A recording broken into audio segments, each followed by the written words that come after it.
how to make first steps with Hungarians.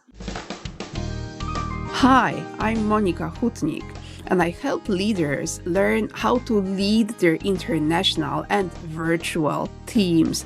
Together with my team at ETTA Go Global, we make the change happen by means of training, coaching, facilitation, masterminds, action learning, and any other ways.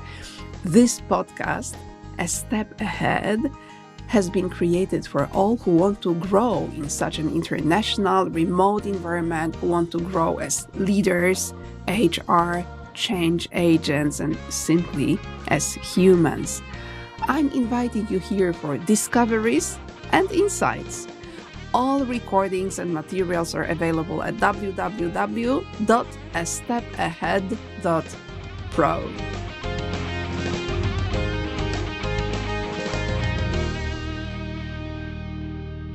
In Poland, we have a saying, a Pole and Hungarian are like two brothers. We both like to fight and we both like to drink. Polak, Węgier, dwa bratanki, i do szabli, i do szklanki.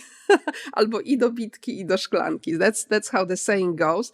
And I think this is mostly what is commonly imagined about people from Hungary and working with Hungarians. Now, we can imagine that this, a little bit of a saying, a little bit of a stereotype, might have some grain of truth, but I believe, and I'm quite convinced, that there is much more to knowing about Hungary and Hungarians than what we are having in our little saying here in Poland. And that's why I'm so glad to be talking to you, Aniko, and to learn more and to invite our listeners also to learn more about the culture of Hungary. Welcome to the podcast. Thank you. Thank you for having me, Monika. So, Aniko, would you please tell us a little bit about yourself? How are you connected with our topic? And you are very deeply into it, in fact. Yeah, sure. I would love to. My name is Anikó Új, and this is the Hungarian pronunciation. You might hear there's a difference when I say my name in English. That would be Anikó. In Hungarian, it would be Anikó. One of the first things people recognize about Hungarians and Hungary is that we have a very different language. It sounds in a different way, and most people also know it's very hard to learn, which is also true. It was easy for me to learn, though, because I was born and raised in Hungary and had the happy childhood of parents who were traveling, including families. So early experiences with different culture already.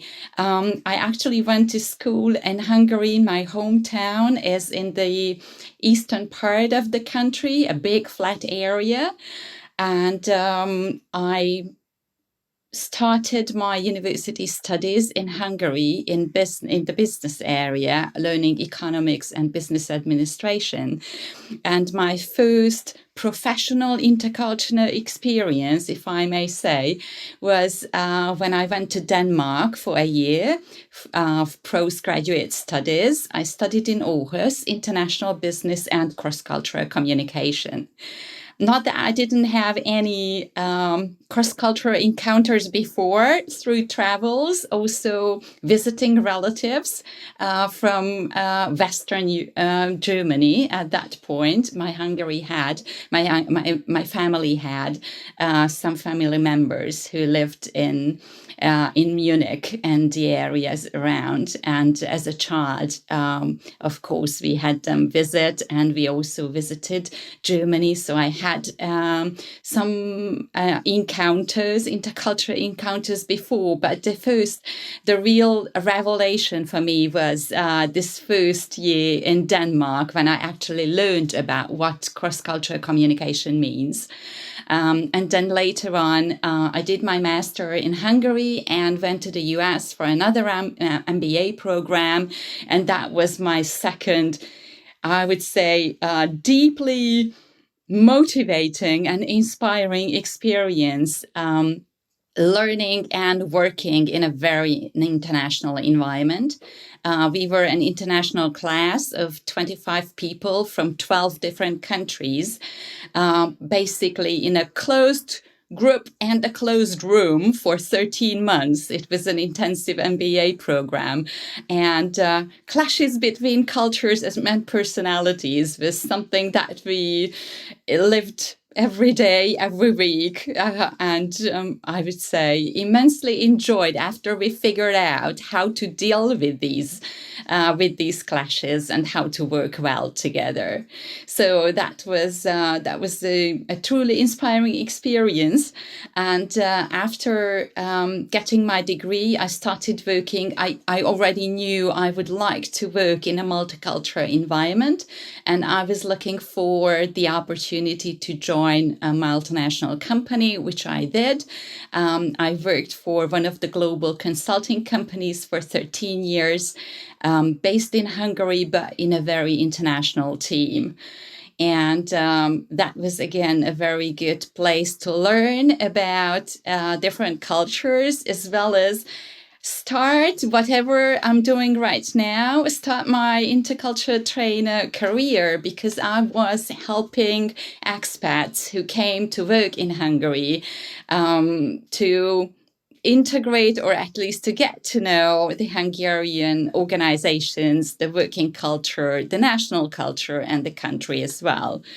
So that was quite some time ago, last millennia, in fact. But this was the first step towards becoming an intercultural trainer, which is something I'm doing right now as we're talking. For the past 12 years, 13 years now, looking at the calendar, I've been working as a trainer and business coach, and focusing on communication, business communication, and intercultural communication as well. And supporting expats, but also supporting international teams in better communication and better collaboration across cultures. So that's maybe in a nutshell. Plus, Aniko, as I know you, you're really forward thinking and into the newest technologies and newest development. I would believe it's very fair if our listeners also know about what you're doing currently. Yes, right now I am actually living in Germany, and this is where I work from, and it is where I work in. I have a part-time job as a researcher. I work for a German university, and I specialize in research in communication with and through artificial intelligence. So that's a new field, definitely. And I'm very happy and excited about it. So right now I'm dealing with two different cultures, the national intercultural environment and topics, as well as the new AI culture, whatever that is bringing, technology is bringing to our life and to our university education. Okay, that's the moment when I dropped what you were saying, but it's good. Aniko, I'm so glad to have you in the conversation, especially because thanks to your massive international experience, you also have become very aware of what it means to be Hungarian and what the Hungarian heritage brought into your life. So I believe also having witnessed so many occasions where internationals meet people from Hungary, you will be able to beautifully tell us about what's Hungary like, what's so, very special about the Hungarian culture, and what usually surprises people who start collaborating with with colleagues from Hungary. Let me start with one of the favorite stories I like to share about intercultural encounters.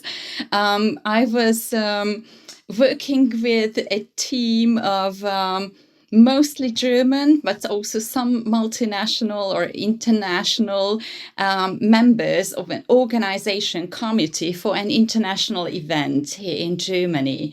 And I was helping them to organize and prepare for the event, also about intercultural awareness. And when I first introduced themselves, I met them at their company premises in a conference room, 7 or 8 people, most of them German, one Turkish guy, one Chinese woman, I can remember very well.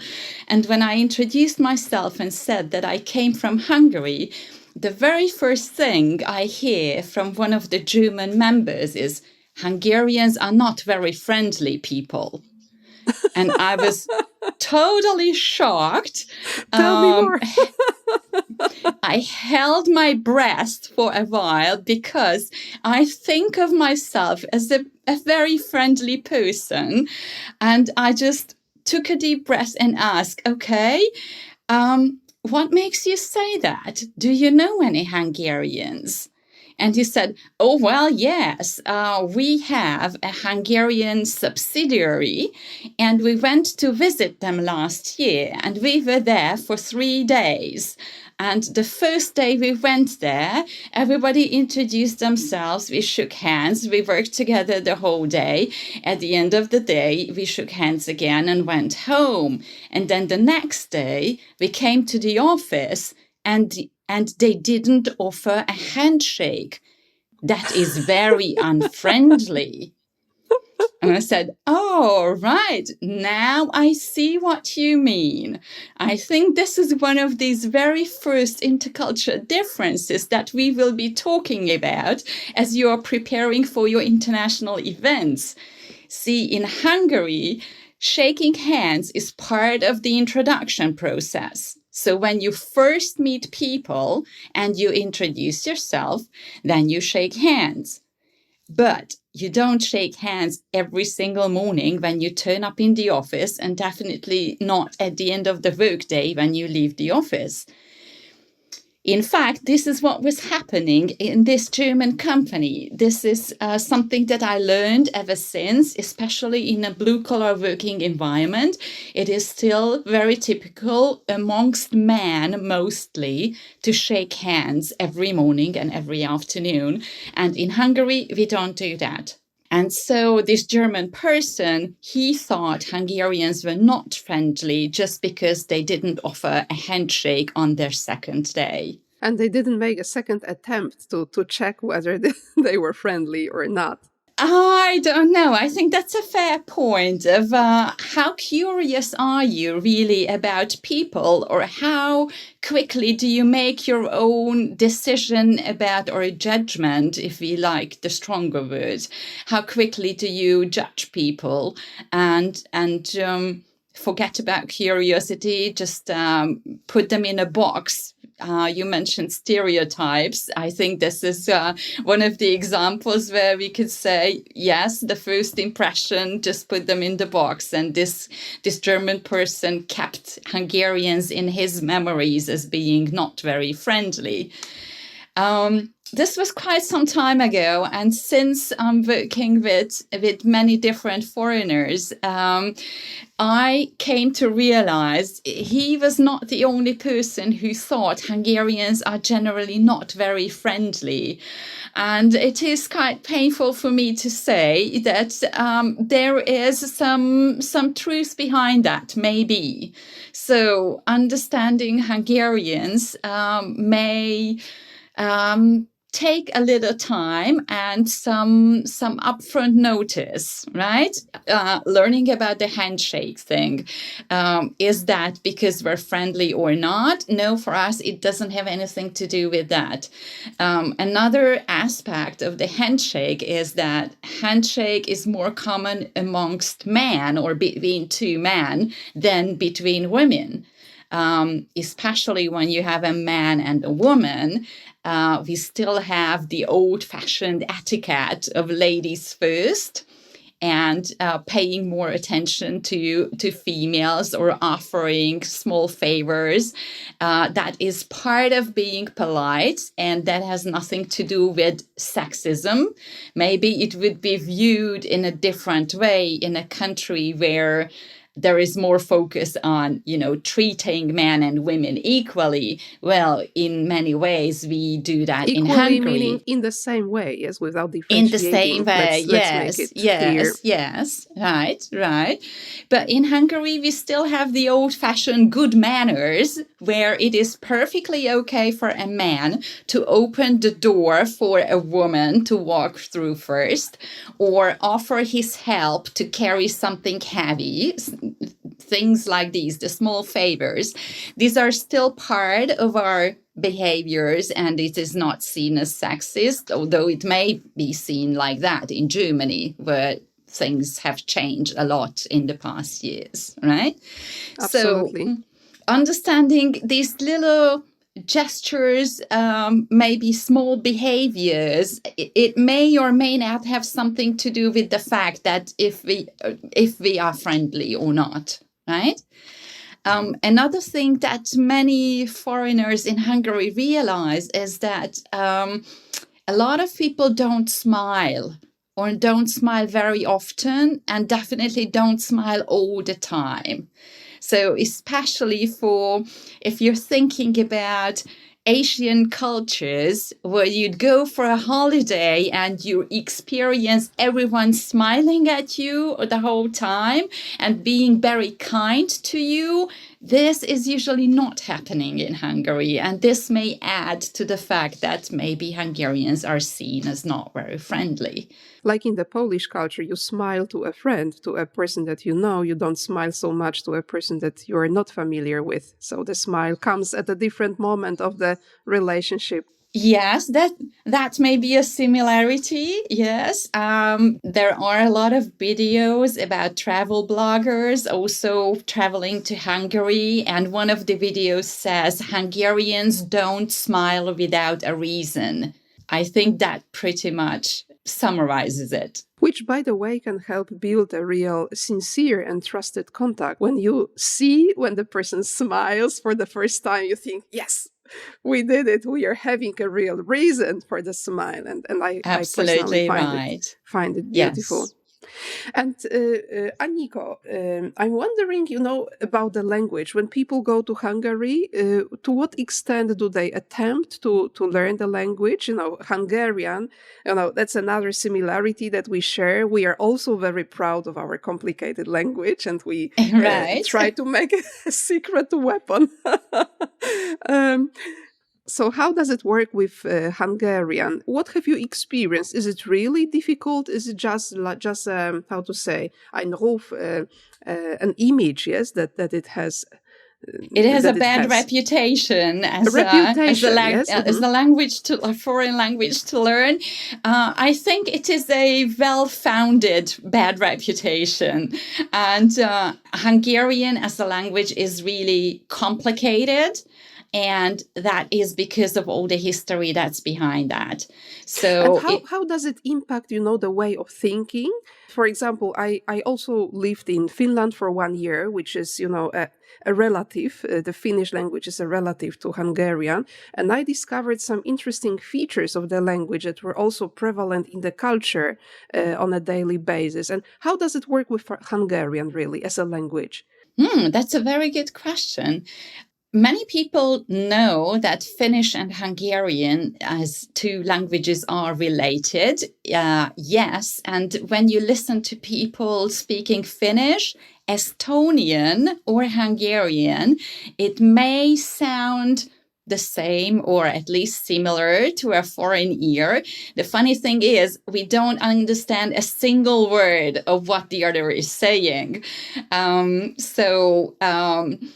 Because of all the history and how our language evolved, the Hungarian language had a lot of impact throughout thousands of years from very different groups and very different languages. And we absorbed a lot from other people, from other groups and other languages, and we mixed it all up into our own language, which is what it makes it very hard to learn. How it has a consequence or an implication for our way of thinking or interacting with others. I would say, I think that is generally true of all the languages and all the people in the world, is that your mother tongue, the first language you learn to speak, is something that you don't realize how easy or difficult it is. And you usually don't have an understanding of what it sounds for to a foreign ear.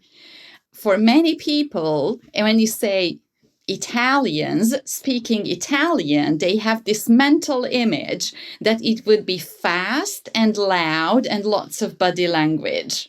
We just have this impression of Italian language and Italian conversations. This may not be the same for Hungarian language, because it doesn't necessarily sound very fast. It doesn't necessarily sound very loud, and we tend to use less body language too. Not me, as you can see, I'm using a lot, but a lot of Hungarians don't. And so keeping this straight face and maybe also a straighter voice, not as much as maybe being a very reserved English gentleman or being a very reserved Chinese or Japanese professional, but Hungarians are maybe less emotional and show less emotions and body language while talking than other cultures do. I remember this one feature of Finnish language, which was about the pronouns he and she and it. That's what we use in many languages of the world. But in Finnish, there was just one pronoun for all of that. And I thought whether this lack of differentiating between a he and she and it might have led to the special position of Finnish women that they have in this society. I started learning Hungarian recently, but haven't come to that point yet. I'm on my way to discover, but maybe you can tell me sooner. Yes, in fact, we only have one pronoun, one word for he and she. We don't make a difference. The Hungarian language doesn't have any genders. So that is true for all the words, including person-related words. We don't have a female form and a male form. We don't have a female pronoun and a male pronoun. We just make a difference between people and things. So he and she is the same pronoun, ö. But it, if it's a non-person, that would have a different pronoun to say it's a non-person, it's an animal or an object. Then we use something different. If that has any effect on Hungarian life, or yes, I would say it's been around for so long as we can remember, that we don't have this differentiation, is that it wouldn't play a role in everyday life. In a professional context, we can make a differentiation between a male director and a female director, if we wanted to indicate specifically that the person is a female, we would add a small part to the word that indicates she is a female. So for some of the maybe hierarchy levels, or for some of the jobs, we do have a male and female form, but generally speaking, the whole language doesn't differentiate between genders. That's a very interesting feature, maybe worth investigating how this gender language, yes, or the feminatives, is it a word in English? The female forms of many professions, how they are required or how they appear in many languages. Like in German, you've got this double dot and then innen, zum Beispiel, yes, for example, this innen thing. Okay, let's move on to the next question. And my next question is really, so how to establish a good, trusted relationship with my new colleague from Hungary in this case, even if we work virtually? Yes. I think we can come back to your first or previous mention about learning Hungarian. Generally, Hungarians do not expect other people to learn Hungarian because we do know it's a difficult language. However, it is absolutely a nice sign of friendliness, politeness, maybe curiosity if you just learn a few words, like the most common words to say good morning, or my name is this and that, or how you say thank you, you're welcome, and of course how you say cheers. Absolutely, yes. Maybe you can tell us today. So how do you say that in Hungarian? Yes, okay. So good morning, jó reggelt. Jó reggelt. Jó reggelt. We actually say good day also. Jó napot. Jó napot. Good evening. Jó estét. Jó estét. And when going to bed, saying good night, jó ét. Jó ét. And my name is, nice to meet you, something like this. Anikó vagyok. Anikó vagyok. Monika vagyok. Anikó vagyok, Monika vagyok. Örülök, hogy találkozunk. Örülök, hogy megismerhetlek. Now this is the part where it gets complicated, right? I will need to practice this one a bit longer. Yes, probably. So one of the ways to establish a good relationship is really to showing my real interest, even just by learning a few words, like jó napot, yes? Or exactly. Jó estet. Yes, okay. I think greetings are always a good start. Also saying thank you. Köszönöm. Köszönöm. And cheers when you toast, coming back to your Polish little verse. And we have the same thing in Hungarian too. Magyar legyen két jó barát, együtt harcol, s iszta borát. The Hungarians and Polish people are two friends. They fight together and they drink together. So you have to know how to toast. Egészségedre. Egészségedre. Hey, this is the one word which I knew in the past, the only one. Very good. Which people were repeating around. Okay. So you can toast already. That's a practical knowledge when we meet.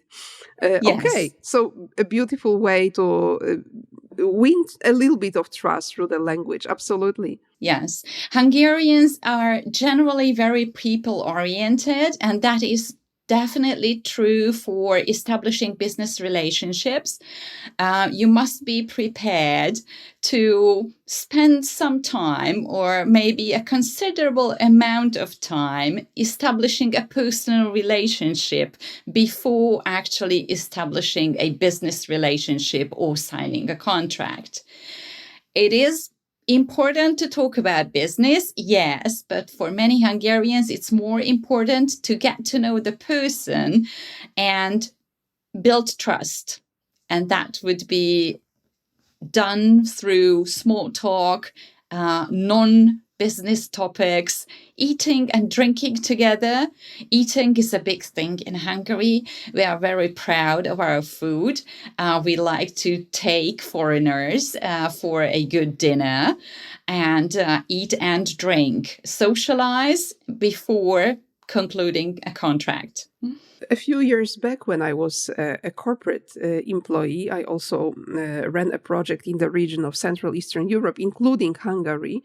And I remember really very comfortable relationships that we had. A little bit, observing each other in the beginning, but winning trust step by step, and then becoming well cemented over time. So that's the experience which I made. And many of them lasted over many years later on. That's nice. Yes. Long-term relationships, I think, are something that's quite important for Hungarians. And it takes time to build good relationships, but it also lasts for long. So you can count on it. Once you establish the good personal relationship and the trust with the person, then it will be held up for a long time. Very often, if that person leaves the company, moves on to another company, company, another job, another career, because of your personal relationship, you can easily reconnect with the person.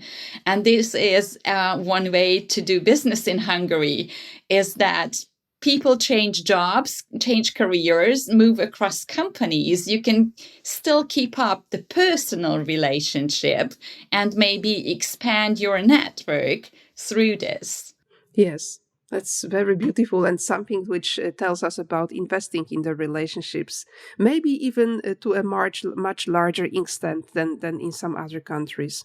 What would be some of the things to avoid when we build a relationship with a person from Hungary? I think what you would like to avoid is getting into conflict right at the beginning or early on.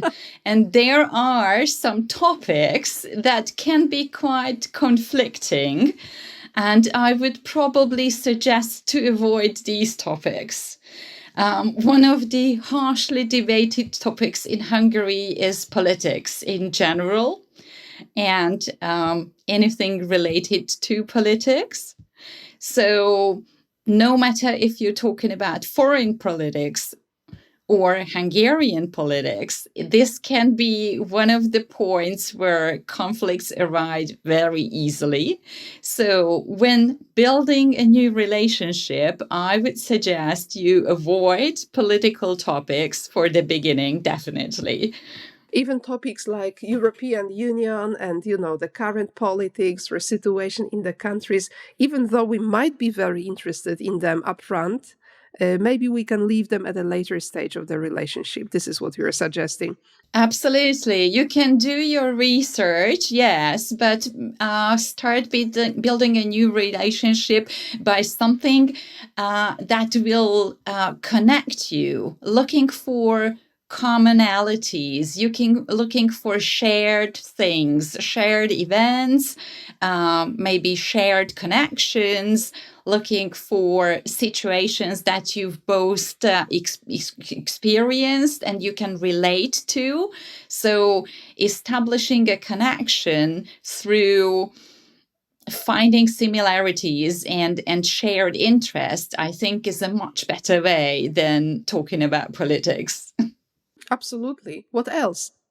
Being interested, just generally curious about Hungarian food and Hungarian wine. I think Hungarians are very proud of their wine and also for their shots. In Hungary, a lot of people have their own gardens, smaller gardens or farms, and we typically have some basic vegetables and lots of fruits.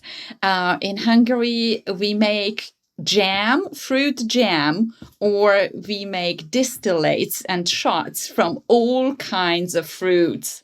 It is legally allowed in Hungary to distill your own alcohol, your own liquor at home.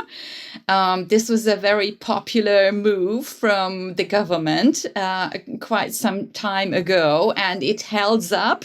Hungarians generally drink a lot of alcohol if you look at statistics, which is, of course, not very healthy, but it is also a way how to bond and how to connect with people. Drinking together and tasting homemade wine or homemade liquors is one of the places or occasions where you can easily converse about any topic. Are you seeing any changes recently in the recent years in this alcohol consumption? Any changes in patterns? I would say probably with younger generations being interested in different kinds of alcohol or different tastes and different kind of drinking habits too than older generations. Craft beer is something that's picking up. It was picking up a lot in the past years. So it's not only shots and wine anymore, but Hungarians can also make their own beer, which traditionally came to Hungary from Austria or Germany. So originally Hungarians were not beer brewers. They were always winemakers, but never beer brewers. And that's something that was seen as something coming from as an external impact, as an external or a foreign drink to Hungary.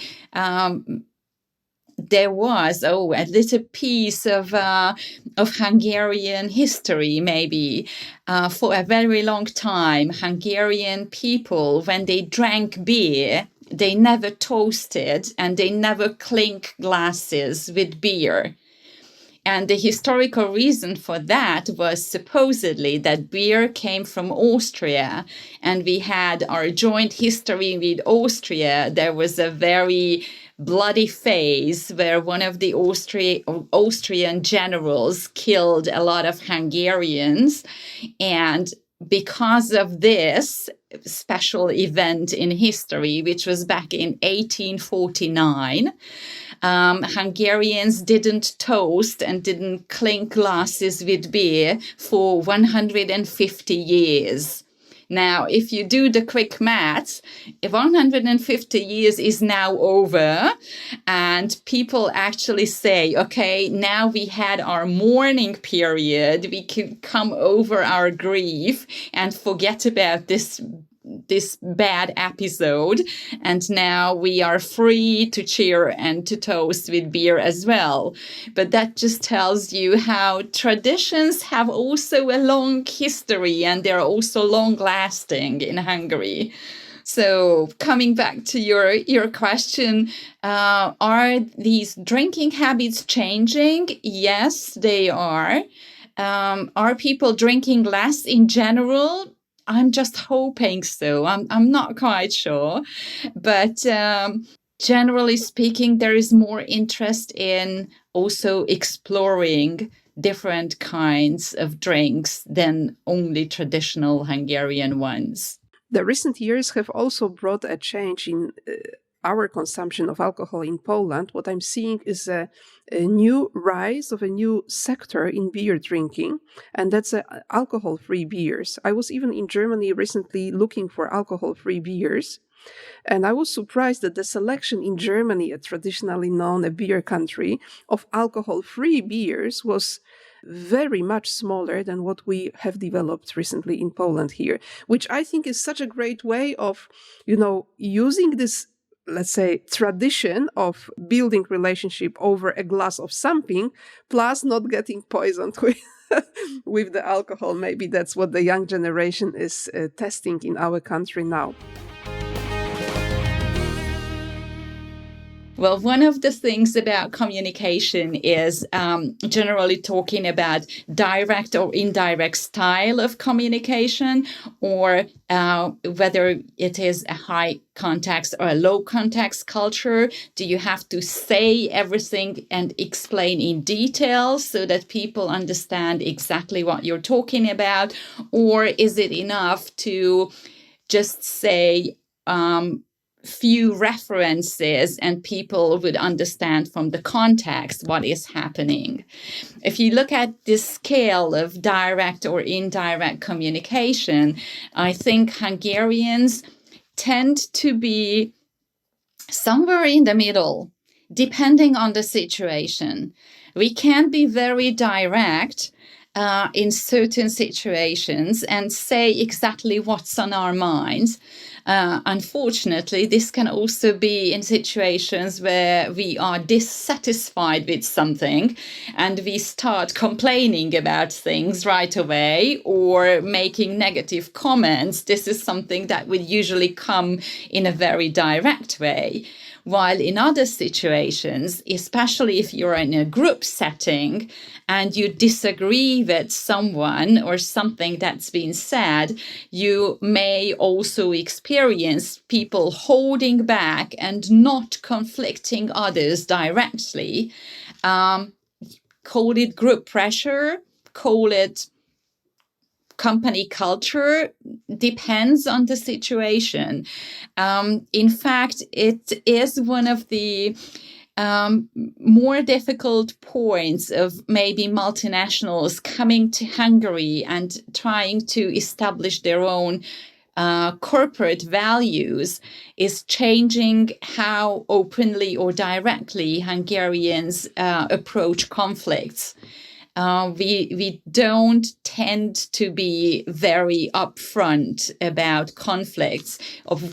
Obviously, there are people who are more comfortable and more confronting, but I would say if you think about a large mass of standard or average Hungarians, they were not the most conflicting people. That's just also my impression when I work with Germans, that there is definitely a difference between how much Germans are ready to conflict others and how Hungarians are maybe reserved and not do that. Saving the relationship over the clarity of argument. Let's say this is how I Yes, very imagine that. much so. Yes, very good point. Yes.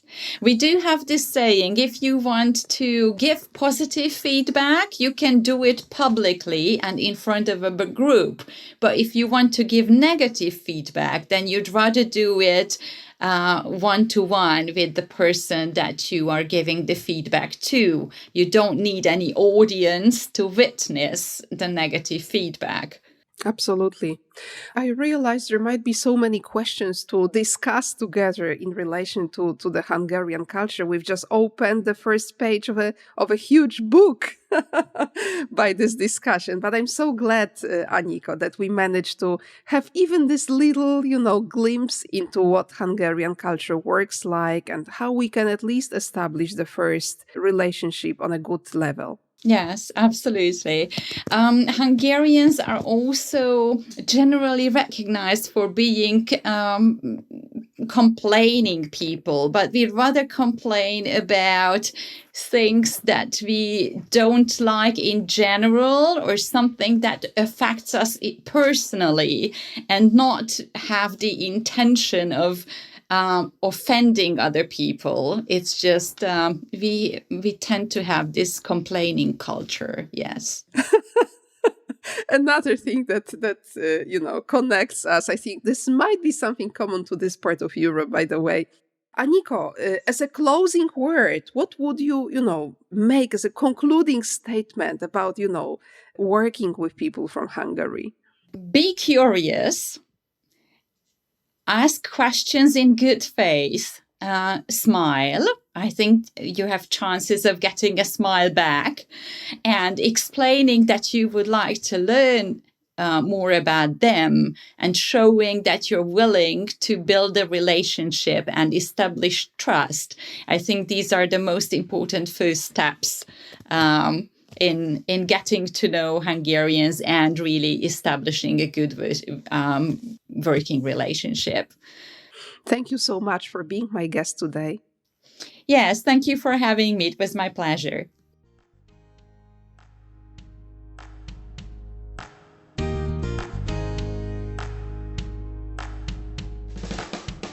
I need to admit that when I was speaking to Aniko and hearing what she was sharing about Hungarians, an inner side of me was speaking, yes, we have it in Poland too. Yes, that's the way we do it in Poland too. So maybe there is a little bit more about the similarities between Polish and Hungarian people. Let's explore. If you are interested to read the notes to this episode, you will find them at the podcast landing page, which is astepahead.pro/020. That's the number 20 episode of A Step Ahead. And using this opportunity, I also encourage you to listen to some other episodes. For example, how to make CEE audience speak. How to make your CEE, Central Eastern European audience, a little bit more interactive, asking questions. Where does it all come from? And a conversation with Małgosia Miętkiewicz. Or how to speak 10 languages, and then very interesting conversation about possibilities of our minds, but even more importantly of our attitude, or the one about managing stakeholders in Asia. These are the 3 most recent episodes published in my channel. So let me invite you to enjoy. And if you've been enjoying the podcast, yes, thank you so much for being the listener. And one simple thing that you can do to express your appreciation is to give a review wherever you listen.